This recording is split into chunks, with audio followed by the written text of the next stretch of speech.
Instructions. You will hear a number of different recordings, and you will have to answer questions on what you hear. There will be time for you to read the instructions and questions, and you will have a chance to check your work.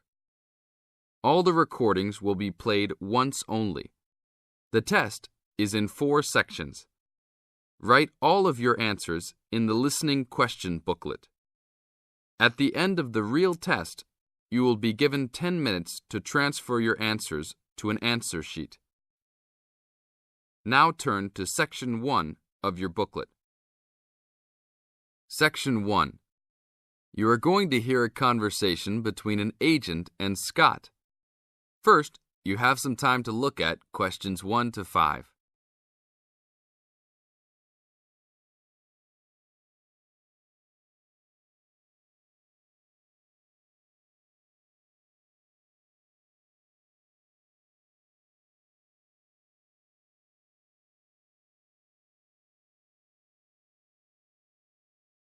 Now listen to the tape and answer the questions. Howdy, what can I do for you? I'm here to ship some things back to China. Okay, we can do that. Shipping things back, eh? Have you lived there before? Yeah, I lived there for 3 years and came back 2 years ago. Now I'm going back to start my own business. Really? Did you ship things with us last time? No, I used a Chinese shipping agency. Well, I'll just let you know that rates have changed recently, so I don't know if they'll be comparable to what you paid before. It doesn't matter to me. My company's paying for it. Aha, then it's nothing off your skin, right? Okay, I'll need your name and where you need to go to pick up the items to be shipped. My name is Scott Linder, Linder, and I live in upstate New York, Saratoga Springs. Oh, sure, I know that place. I go to the races there. Great town. What's the zip there again? 770425, and the street address is 412 West Lake Road. 770425 Westlake, got it. And how big of a container are you going to be looking for? Well, I didn't have a container last time, and I don't think I'll need one this time. I think that I'll have about 6 cubic meters. We can get a subsection of a container then. How big is that?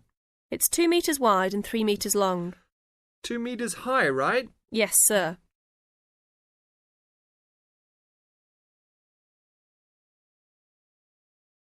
Now look at questions 6 to 10.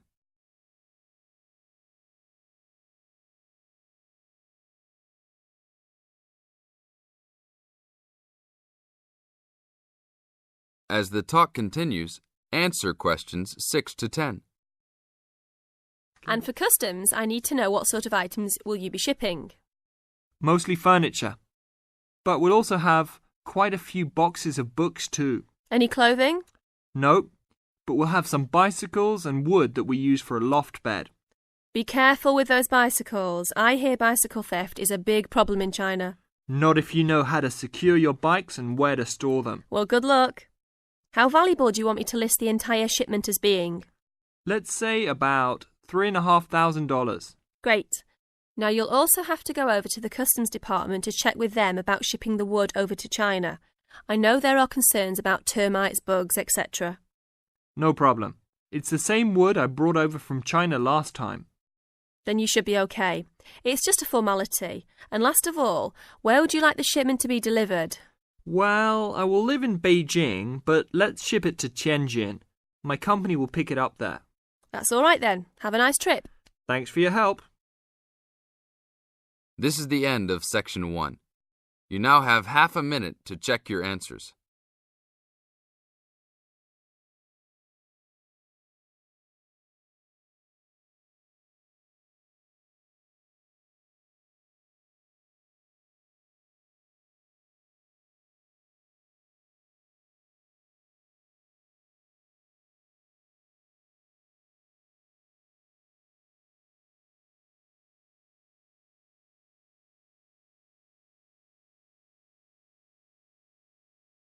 Now turn to Section 2. Section 2. You are going to hear a talk given by an international student. First, you have some time to look at questions 11 to 16.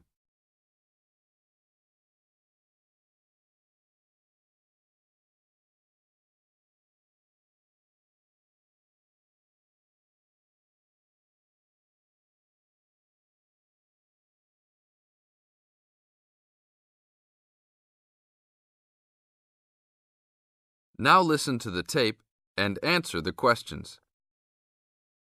As an international student coming from Sierra Leone, it gives me great honor to give these opening remarks and welcome you all to Ashesi University, where excellence is the code. I believe I speak on behalf of my fellow colleagues when I say we feel that we are the most fortunate and privileged university students in Ghana. You may ask, what is the basis of such a conclusion? And I will simply say to you, in which other tertiary institution in Ghana do you find the same level of IT infrastructure and facilities available to students?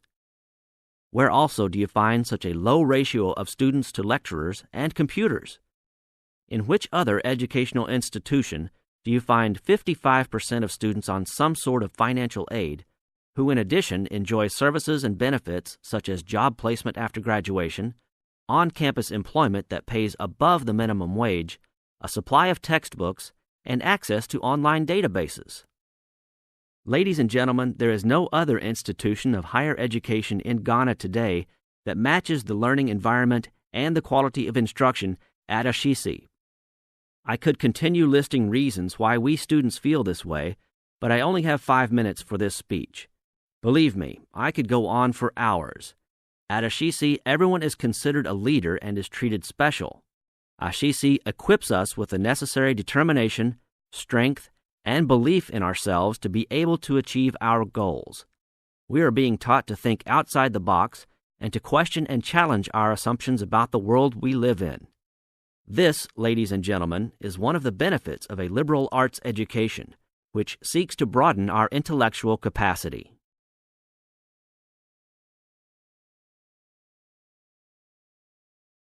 Now look at questions 17 to 20.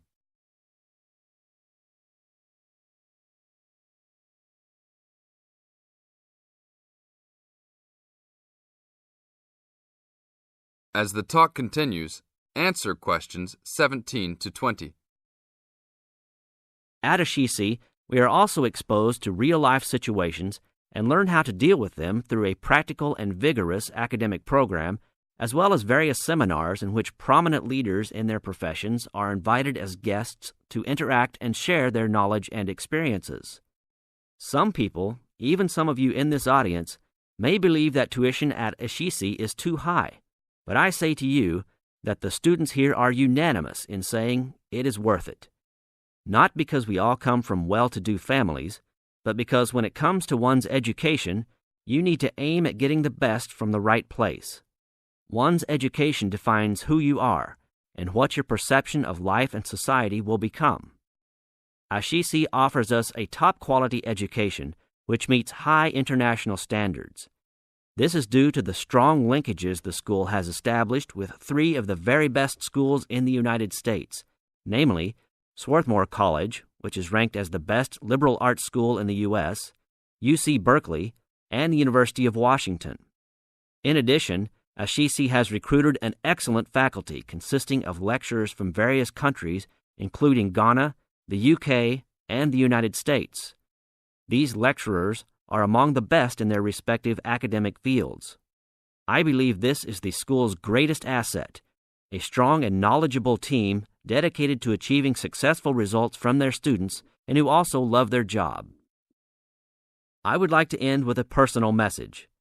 My fellow students, because we are among the most privileged in our society, we should take responsibility for our own destinies, make our parents proud, and create a legacy for those that follow us and Africa as a whole. We must give back to our society after completing school and achieving our goals in life, which I believe we all can if we properly utilize our time and take advantage of all that is offered here at Ashesi. This is the end of Section 2. You now have half a minute to check your answers.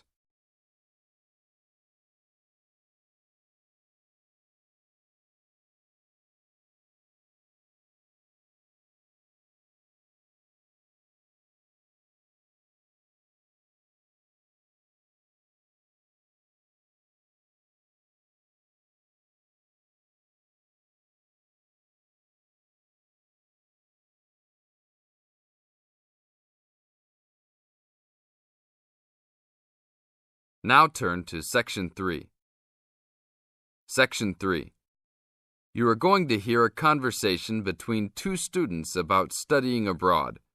First, you have some time to look at questions 21 to 30.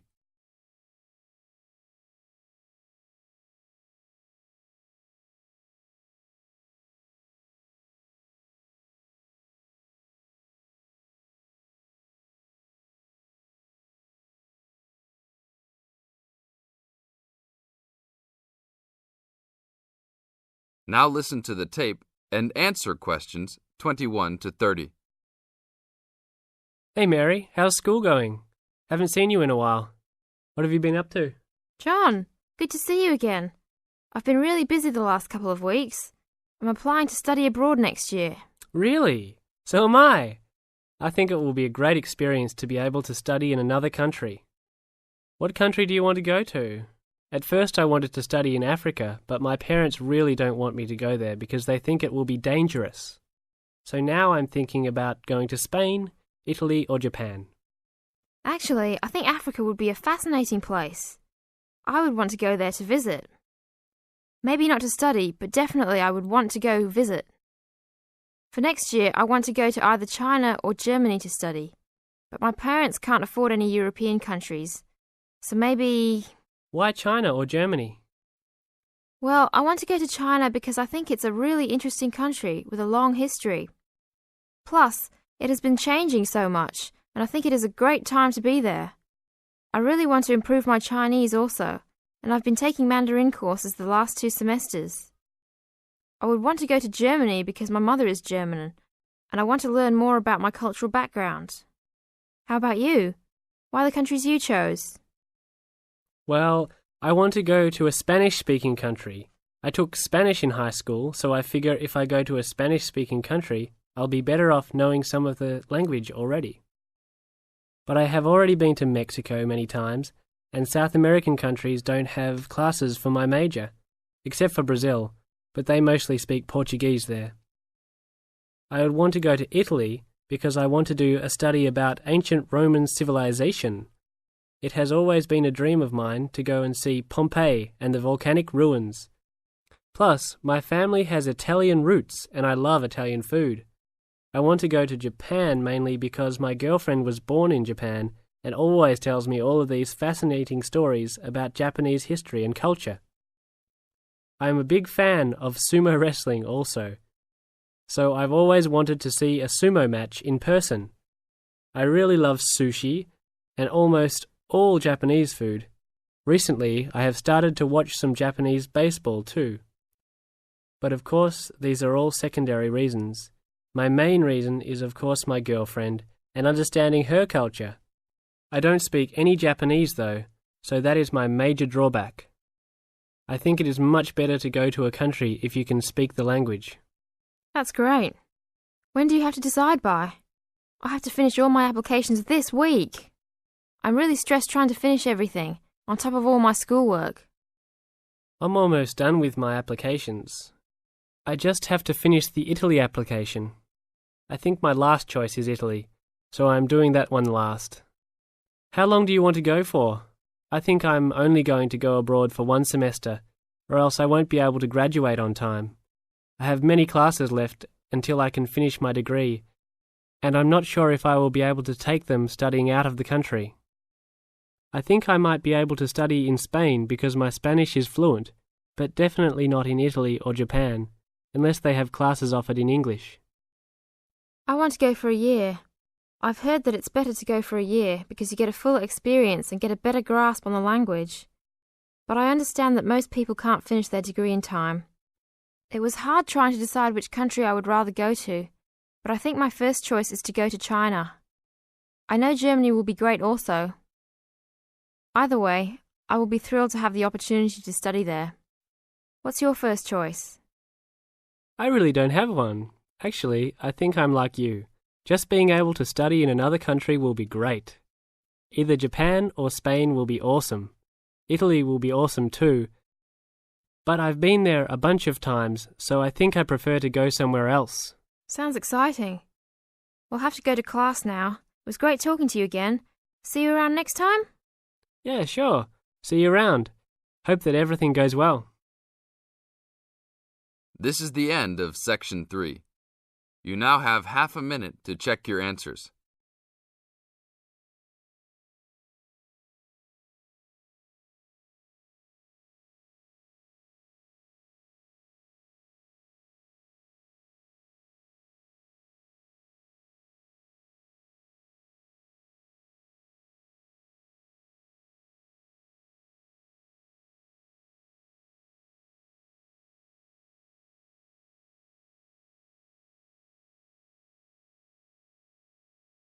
Now turn to Section 4.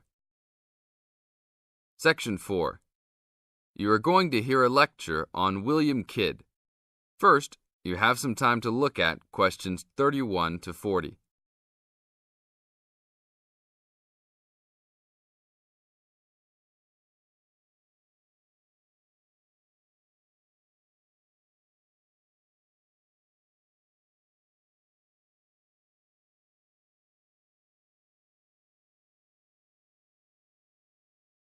Now listen to the tape and answer the questions.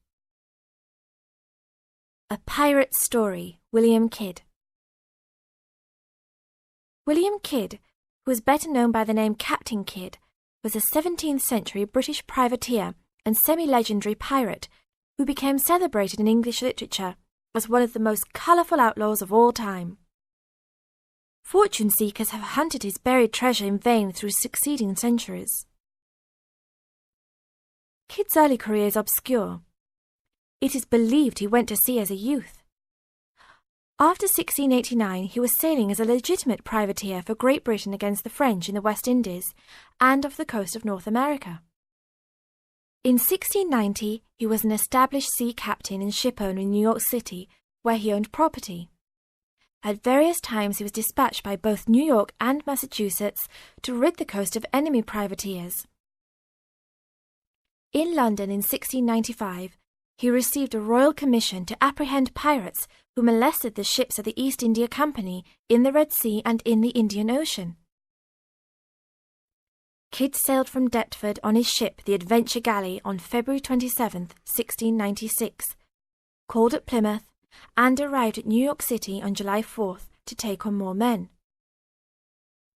Avoiding the normal pirate haunts, he arrived by February 1697 at the Comoro Islands off East Africa. It was apparently some time after his arrival there that Kidd, still without having taken a prize ship, decided to turn to piracy. In August 1697, he made an unsuccessful attack on ships sailing with mocha coffee from Yemen, but later took several small ships. His refusal 2 months later to attack a Dutch ship nearly brought his crew to mutiny, and in an angry exchange, Kidd mortally wounded his gunner, William Moore. Kidd took his most valuable prize, the Armenian ship Quedda Merchant, in January 1698, and scuttled his own unseaworthy Adventure Galley. When he reached Anguilla in the West Indies, April 1699, he learnt that he had been denounced as a pirate. He left the Quedda Merchant at the island of Hispaniola, where the ship was possibly scuttled. In any case, it disappeared with its questionable booty, and sailed in a newly purchased ship, the Antonio, to New York City, where he tried to persuade the Earl of Bellamont, then colonial governor of New York, of his innocence. Bellamont, however, sent him to England for trial, and he was found guilty, May 8th and 9th, 1701, of the murder of Moore and on 5 indictments of piracy. Important evidence concerning 2 of the piracy cases was suppressed at the trial, and some observers later questioned whether the evidence was sufficient for a guilty verdict. Kidd was hanged, and some of his treasure was recovered from Gardiner's Island off Long Island. Proceeds from his effects and goods taken from the Antonio were donated to charity. In years that followed, the name of Captain Kidd has become inseparable from the romanticized concept of the swashbuckling pirate of Western fiction. Among other stories concerning caches of treasure he supposedly buried is Edgar Allan Poe's The Gold Bug. This is the end of Section 4. You now have half a minute to check your answers.